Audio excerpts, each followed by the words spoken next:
Jazzcast Pros. Welcome to The Spiritual Shortcut, the podcast to help you realize that you are in fact your own healer and that you can learn to release the invisible anchors that might have been holding you back. I'm Amanda. And I'm Christy. And we'll be your guides on this journey. For over 2 decades collectively, and honestly, probably quite a few lifetimes, we've used our deep intuitive connection and shamanic practices to help people just like you. So hello and welcome. And today we're here with the beautiful Dr. Talia Steed. Hello.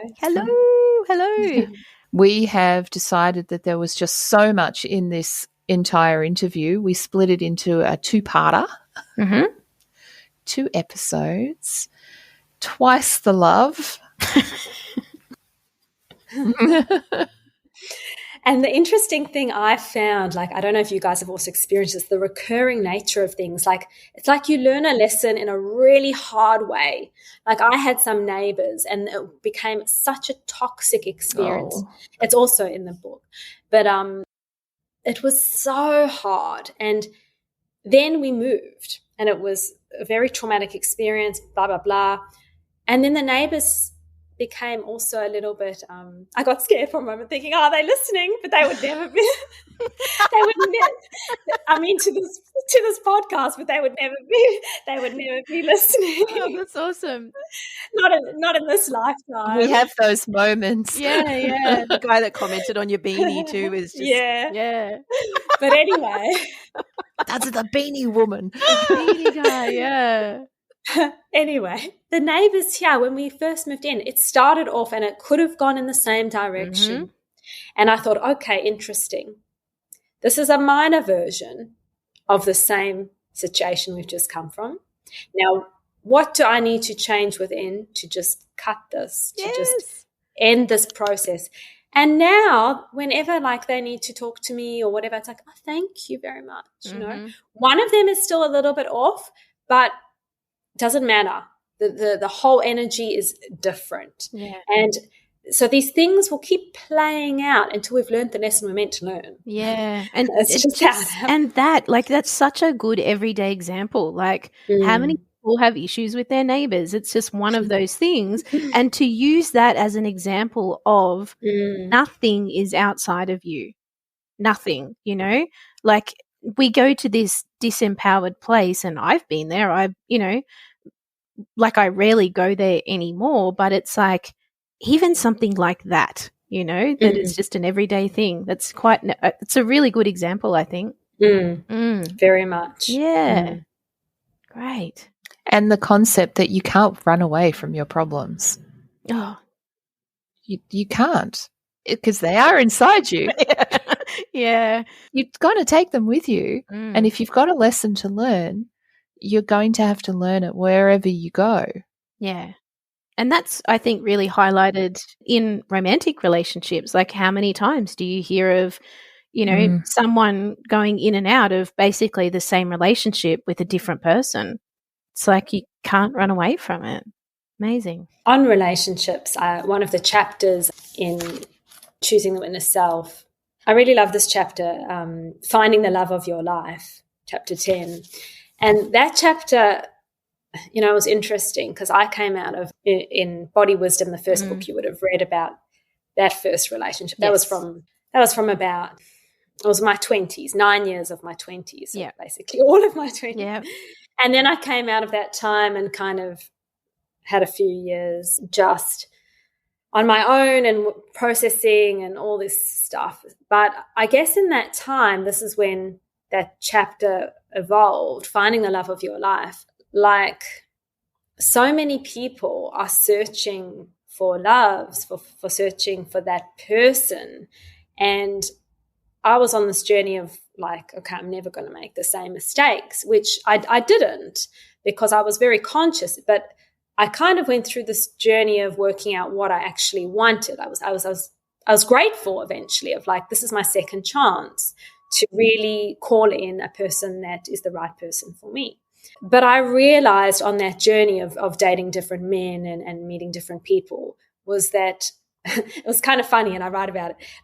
I really fell for people very quickly, and then got really upset when it ended, like very small things, little encounters.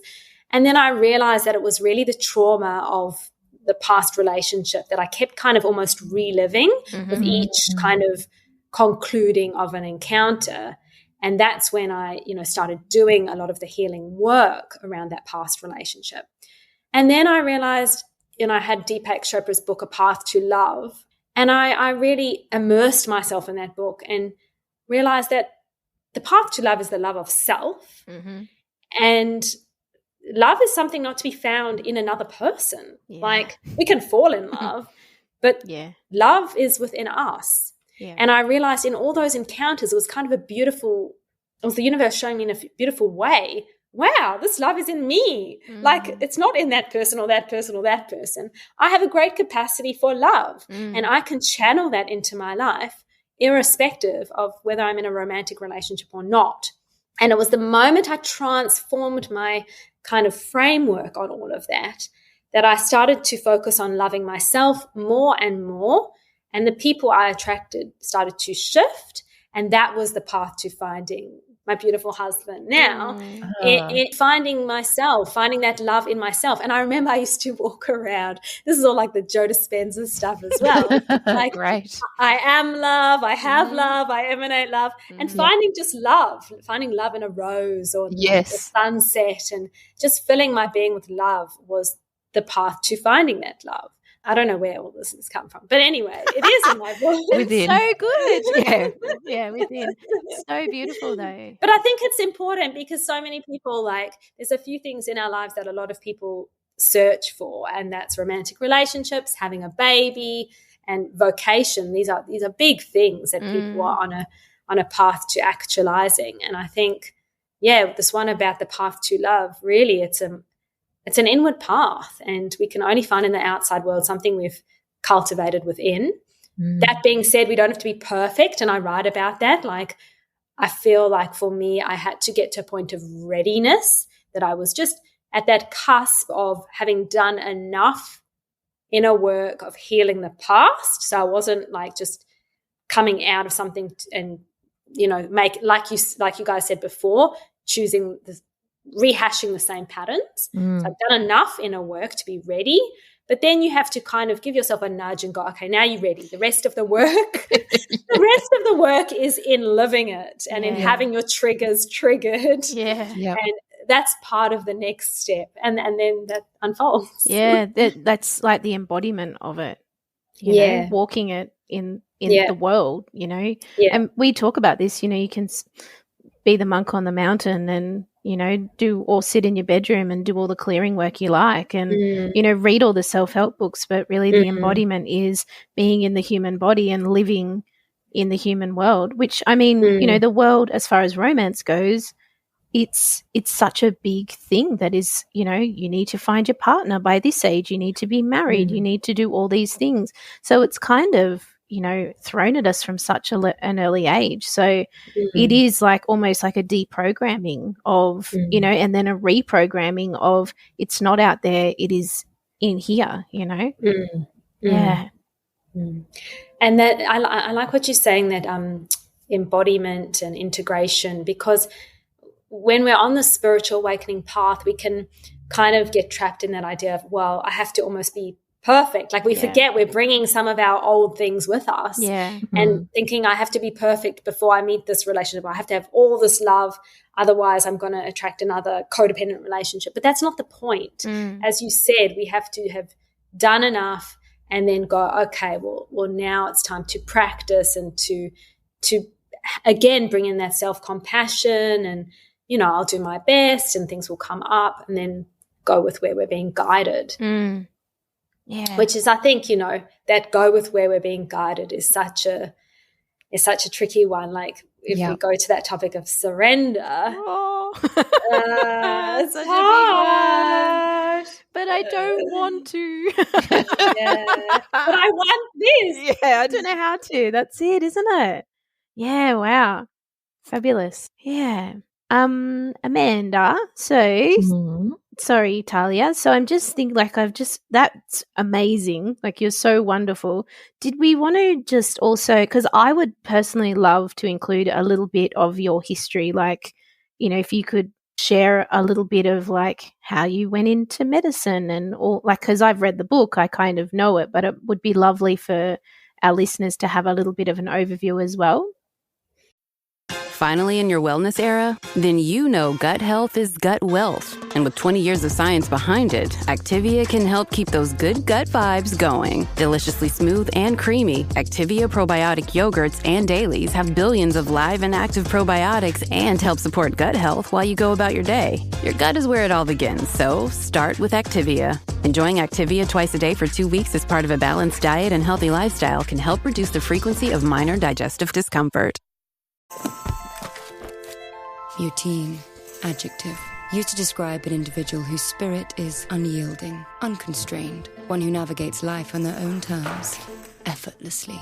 They do not always show up on time, but when they arrive, you notice an individual confident in their contradictions.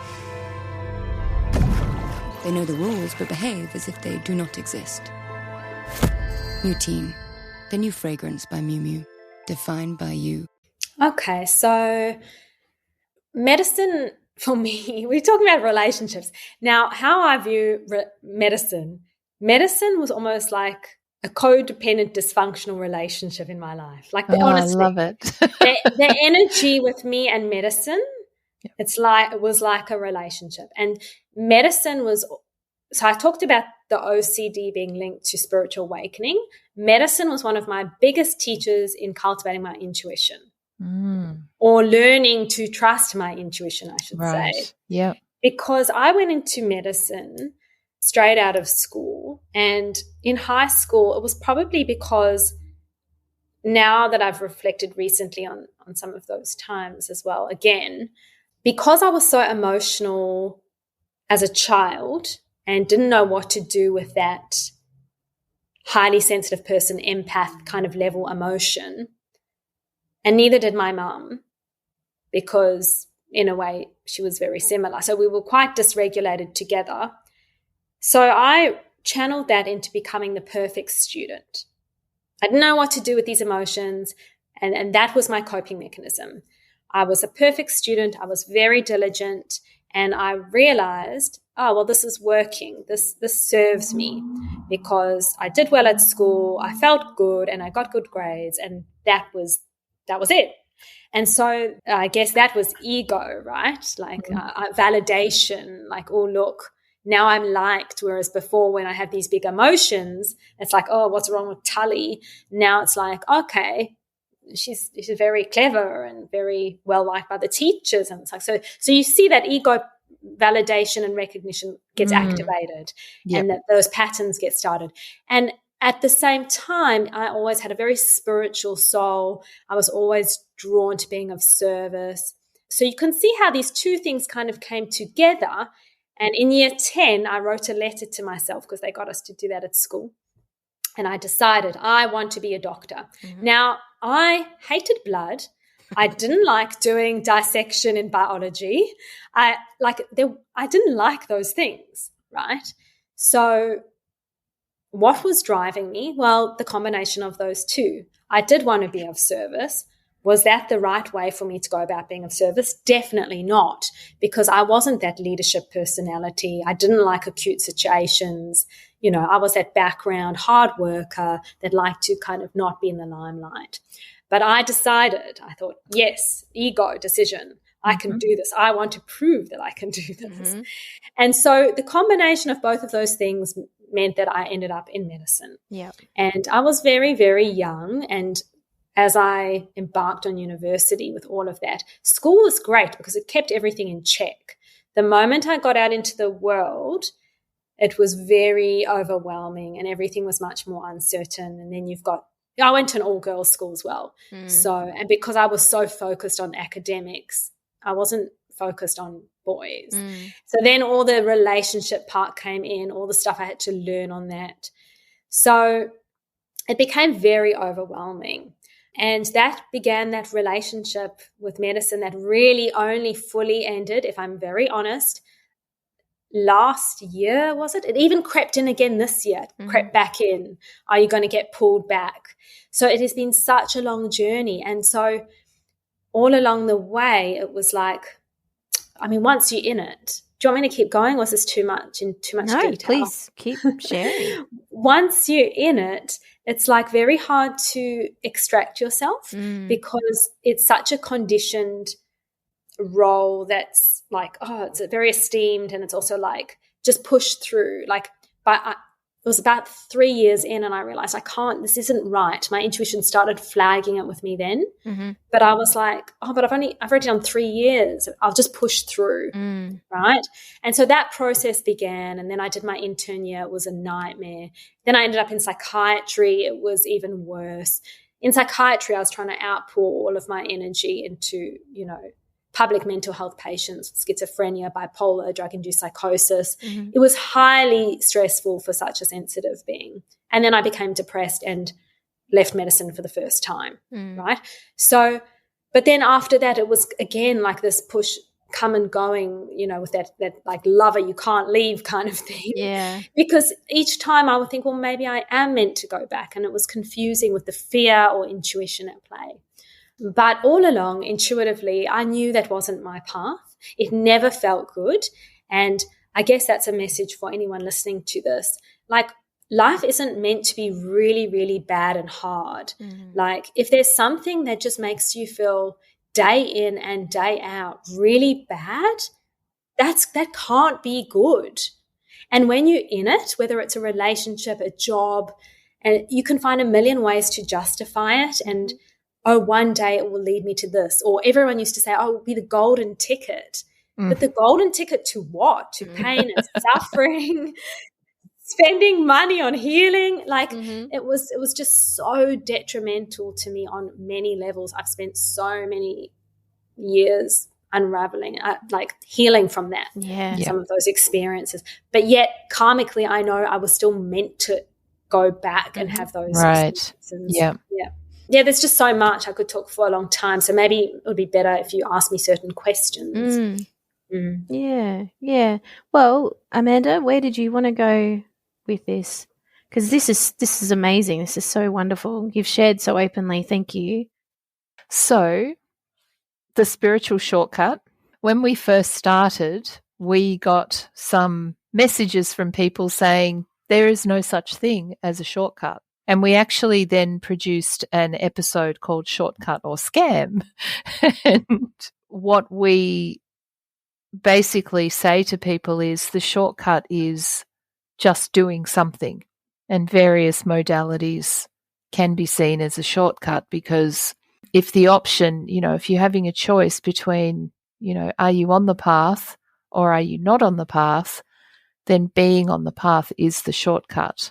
So we just ask everyone that we have on what their take is on their idea of a shortcut. And, this circles around to what we first started with, the quote from the book, that it's an illusionary idea to believe anyone can offer us a direct route on our own healing. So something's coming through to me now. I think trust. The shortcut is we are so conditioned to place our power in someone else's hand, even if it's just like, oh, would my mum say yes? That inner child, that inner child part of us, like, and that can turn into, oh, well, what would my partner think? Or, like the approval and all that stuff. If we are being guided to something, if we are being called, it's to trust in ourselves. That to really strengthen, that's the shortcut, because we know, because that's the bottom line. We do know. And if we see a healer, like often the best healers will just confirm what we've already known. Yeah, that's exactly right. So to trust. And I think that is the shortcut. There can be a shortcut, but it's to open our minds, hearts, and souls enough to see through the illusions of our world. That, and this is what I guess I did have as a question, and I'll raise it, like success or a good human life, it's not the things we think or have conditioned been conditioned to believe they are. It's not about finding the partner. It's not about buying a house. It's not about what job you do. It's not about how much money you have, the business success, whether your business takes off or not. That's not the point. The point is to awaken your soul. And once you step into that framework, then you can trust that wherever you are being guided, you're being guided there for a reason. And it might not work out in terms of those other things, but that doesn't even matter. That's a different paradigm. That's an old paradigm that we're trying to shed. So who cares if you don't have any of those things? The greatest contributions you will make to the world, the collective human consciousness and all, is your own awakening. So if you come back to that and just step back into that time and time again, reminding yourself, I'm here to awaken. So if in all those experiences, like with me in medicine, I actually wrote an article on this other day. I haven't published it yet, but it's like, what do I have to show for it?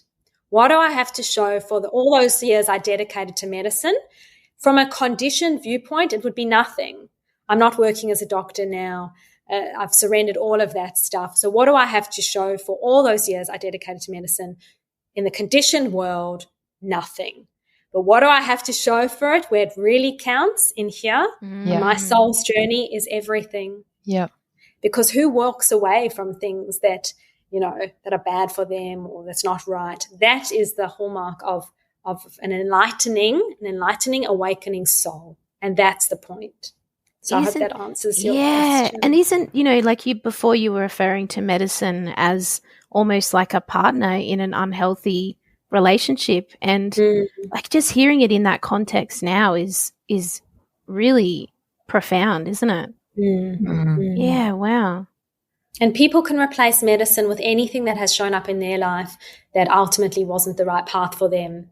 So it's not what we've accumulated to ourselves, what roles we've played, what we've, all of that stuff. What's more important is what we've let go, what we've shed, how we've aligned. That's the most important, and to trust that in yourself. Oh, that's so beautiful. Thank you so much for joining us today, Talia. Thank you really so much. Appreciate it's been wonderful. It's so wonderful. Doug. Limu and I always tell you to customize your car insurance and save hundreds with Liberty Mutual. But now we want you to feel it. Cue the emu music, Limu. Save yourself money today. Increase your wealth. Customize and save, we say. That may have been too much feeling. Only pay for what you need at libertymutual.com. Liberty, liberty, liberty, liberty. Savings vary. Underwritten by Liberty Mutual Insurance Company and affiliates. Excludes Massachusetts. And so we will have all of your books, everything that you have got available, your website. We will have it underneath in the show notes for everyone to go in and have access to. And yeah, again, it's been it has wonderful, so enlightening to sit opposite you. Thank you so much. Thank you both so much. It's been so lovely. Yeah, it was so lovely to meet you. And I can't wait till I get my book. Yes. Definitely love to have you back on, Talia. That would be wonderful. That would be awesome. Thank you. Thank you. Thank you so much for tuning in to the latest episode of The Spiritual Shortcut. We'll be back on the first and third Sunday of each month to unpack, demystify, and occasionally make fun of all things spiritual. Starting with ourselves. Of course. Don't forget, those life blocks you've been tripping over are just poorly disguised stepping stones. We'll support you to laugh, leap, and maybe even do a little victory dance over them. See you soon.